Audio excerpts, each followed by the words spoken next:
Hi, welcome to this third video.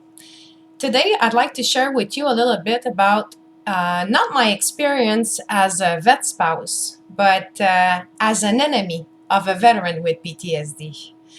Yes, sometimes I become my husband's enemy. And unless you live with someone who has a military PTSD, you don't understand what it's like. Um, Even for me, it's hard to talk about it because how do you explain what only you see and know, right?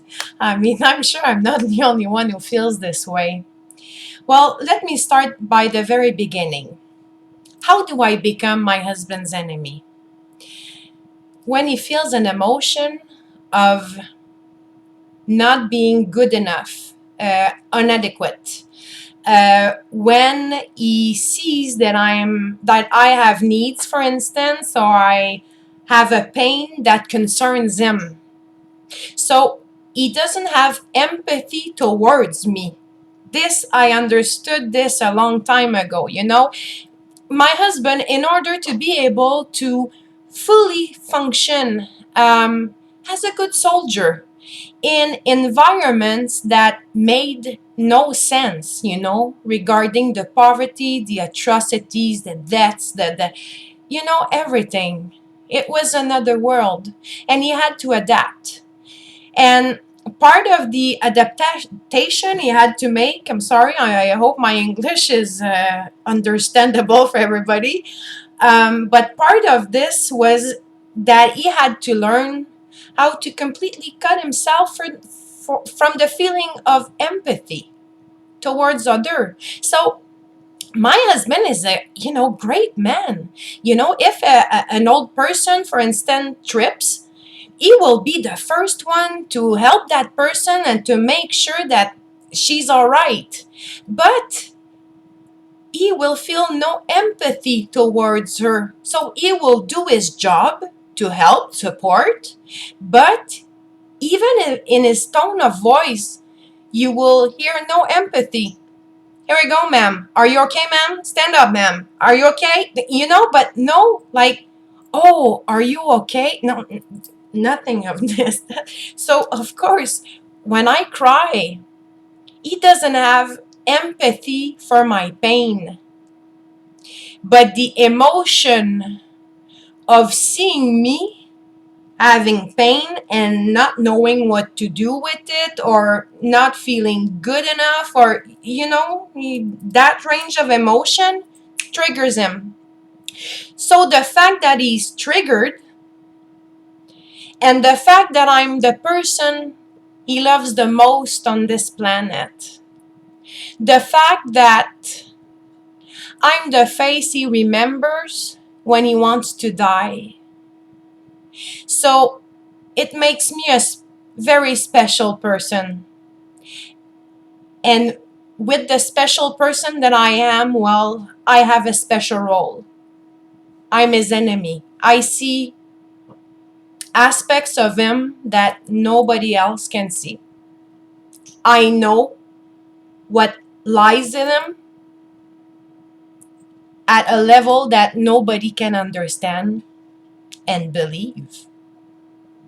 So when I become his enemy, it's like he digs a huge, huge trench around him, okay? Like he will, as much as he can, push me away, not physically, but he has this energy.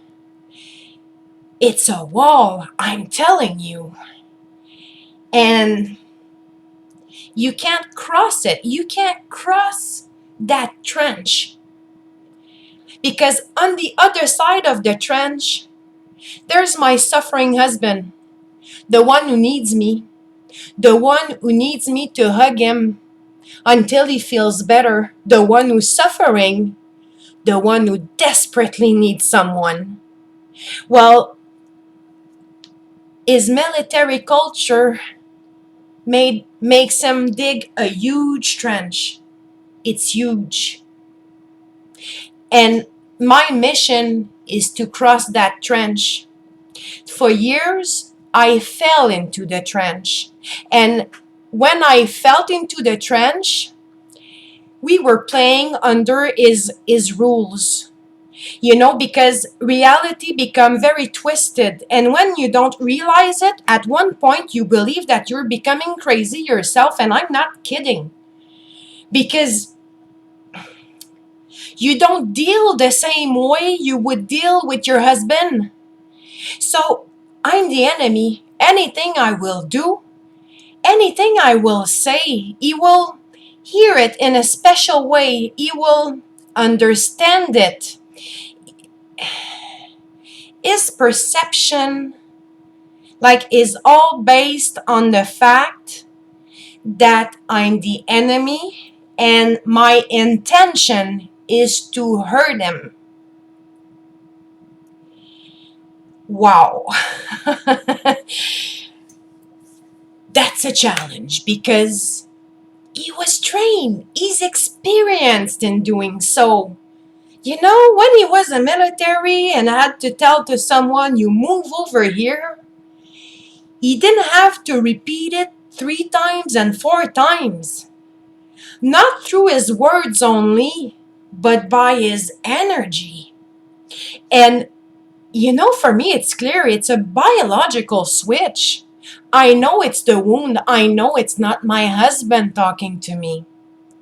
And I had to adapt my responses, mostly my responses. In fact, when I'm the enemy, my first objective is to protect myself from playing the game, not falling into the game, okay, because it doesn't make sense in our house. And it's not an answer, it's not a positive answer. So I had to learn how to either retract and give him his time with, specific words, if I might say so, or really adapt my response in order not to put some more trigger on the trigger and the trigger. So I'll talk about it in another video. I'm sorry, 7 minutes 30 already. So thank you for listening to me, and hopefully someone can relate to my story. But one thing is sure, I know that I'm not alone. You have a good day. Bye bye.